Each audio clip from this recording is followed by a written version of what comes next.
Hey, what's wrong? My head hurts, so I'm gonna see the nurse. Then why are you taking your bag? Why does it sound like he just completed an assassination? Alright, this is a post-pre murder mystery, and I've got to sum up the case without disclosing the killer. Great. Erased was something. A tear-jerking movie-quality murder mystery that took place post-pre murder. How nice. First, a bit of background. Our main character, Satoru, who is a 29-year-old pizza place employee, has an ability that he calls revival, where if anyone in his proximity is about to die, the world pauses and says, you know what? If he doesn't see this, then it's totally all useless cut content. Let's run it back until he does. If he doesn't fix the problem, he automatically tries again. Then his mom died, and I guess the world deemed it necessary to go back almost 2 decades. Damn! But it's fine, I'm sure you could find the problem. Somewhere in those 18 years.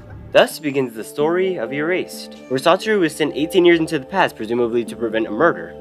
You know, the one that just happened? Now before I continue, it's worth mentioning that the manga and anime couldn't be more different from this point on. This isn't just a matter of cut content, by the way. We have entire scenes that were changed completely. This isn't to say the anime is inherently worse. It has its own aspects that really let it stand on its own.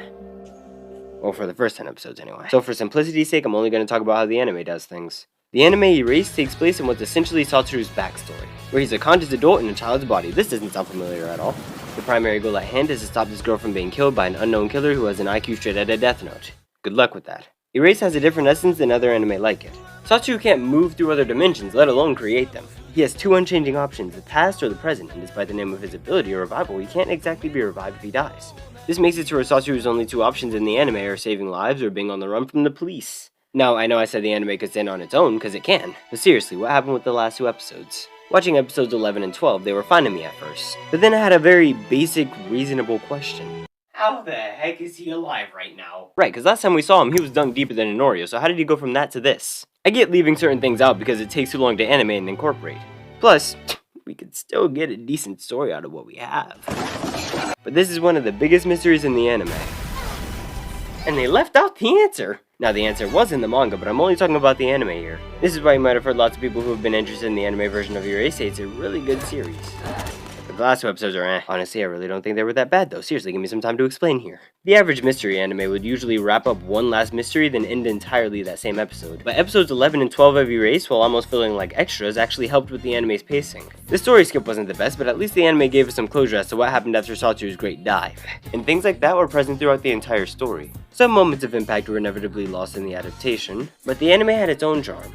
Everything from the soundtrack to the silky smooth animation, calm down, she's just cutting lettuce, had some sort of merit, whether it was to get a point across or it helped emphasize a feeling of some sort by looking aesthetically pleasing. It's the small details that let the anime stand beside the manga instead of behind it, and we need to keep it that way because comparing the two, oh my gosh! So overall, Erased is a series I was surprised with. The quality of the story never drastically dropped, be it in the manga or anime. Going in, I knew it'd be an interesting anime, but I was curious as to how far I'd be willing to go. The answer is about 20 years, apparently. The anime was similar to something like Steins Gate, but the revival ability was rarely used, which made the rewinds feel all the more precious. Erased was an incredibly tense series that really just hit home for me. Again, except for the last 2 episodes. But in spite of that, I think the series does only need 1 season. The story was told, and I can't imagine what a second season would be about, or how the creator would go about making it. So my point is, the series is complete. Thanks for watching. I'm off.